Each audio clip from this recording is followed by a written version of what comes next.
ಪುತ್ತೂರು ನಗರದಲ್ಲಿ 4 ದಲಿತ ಕಾರ್ಮಿಕರ ಕೈಯಲ್ಲಿ ಶೌಚಾಲಯದ ಕಕ್ಕಸು ಗುಂಡಿಗಳಲ್ಲಿ ಸಂಗ್ರಹಗೊಂಡಿದ್ದ ಮಲವನ್ನು ಬರಿಗೈಲಿ ಬಾಚಿಸಿ ಬಾಣಲೆಗಳಲ್ಲಿ ತುಂಬಿಸಿ ತಲೆಯ ಮೇಲೆ ಹೊರಿಸಿ ಸಾಗಿಸಿದ ಅಮಾನವೀಯ ಕೃತ್ಯ ಹೊರಪೇಟೆಯ ಕೆಇಬಿ ಇಂಜಿನಿಯರ್ ಸಂಘದ ಆವರಣದಲ್ಲಿ ನಡೆದಿದೆ.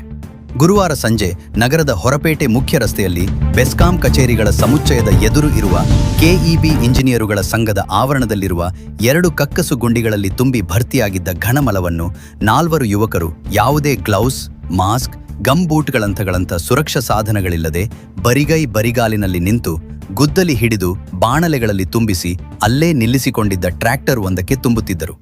ಈ ಅಮಾನವೀಯ ದೃಶ್ಯವನ್ನು ಕಂಡ ಸಾಮಾಜಿಕ ಕಾರ್ಯಕರ್ತ ಜಟ್ಟಿ ಅಗ್ರಹಾರ ನಾಗರಾಜು ಖುದ್ದು ಹೋಗಿ ಮಾಹಿತಿ ಪಡೆದು ಸುದ್ದಿವಾಹಿನಿಗಳಿಗೆ ಮಾಹಿತಿ ನೀಡಿದರು.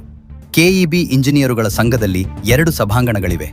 ಇಲ್ಲಿ ಮದುವೆ ಮತ್ತು ಇನ್ನಿತರ ಶುಭ ಸಮಾರಂಭಗಳು ಹಾಗೂ ಸಭೆಗಳು ನಡೆಯುತ್ತವೆ. ಈ ಕಟ್ಟಡದಲ್ಲಿರುವ ಶೌಚಾಲಯಗಳನ್ನು ಈ ಸಮಾರಂಭಗಳಿಗೆ ಬರುವ ಎಲ್ಲ ಜನರು ಮಲ ಮೂತ್ರ ವಿಸರ್ಜನೆಗೆ ಬಳಸುತ್ತಾರೆ. ಶೌಚಾಲಯಗಳಿಂದ ಹೊರಬರುವ ಮಾನವನ ಉಚ್ಚಿಷ್ಟವನ್ನು ಅಲ್ಲೇ ಆವರಣದಲ್ಲಿ 2 ಗುಂಡಿಗಳಲ್ಲಿ ಸಂಗ್ರಹಿಸುವ ವ್ಯವಸ್ಥೆ ಮಾಡಲಾಗಿದೆ.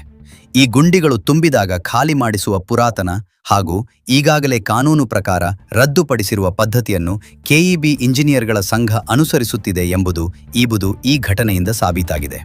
ಮನುಷ್ಯರಾಗಿರುವ ಯಾರೇ ಆದರೂ ಕೆಇಬಿ ಇಂಜಿನಿಯರುಗಳ ಸಂಘದ ಇಂಥ ಹೀನ ಕೃತ್ಯವನ್ನು ಖಂಡಿಸಬೇಕಿದೆ. ಸಂಬಂಧಪಟ್ಟ ಅಧಿಕಾರಿಗಳು ತಪ್ಪಿತಸ್ಥರ ವಿರುದ್ಧ ಕ್ರಮ ಜರುಗಿಸಬೇಕು ಎಂದು ಸಾಮಾಜಿಕ ಕಾರ್ಯಕರ್ತರು ಒತ್ತಾಯಿಸಿದ್ದಾರೆ. TV10 news, Tumakuru. ಅಲ್ಲ, ಕೈಯೆಲ್ಲ ಗಲೀಜಾಗಿ ಇನ್ಫೆಕ್ಷನ್ ಆಗಲ್ವೇನಣ್ಣ ಅದು ನಿಮಗೆ?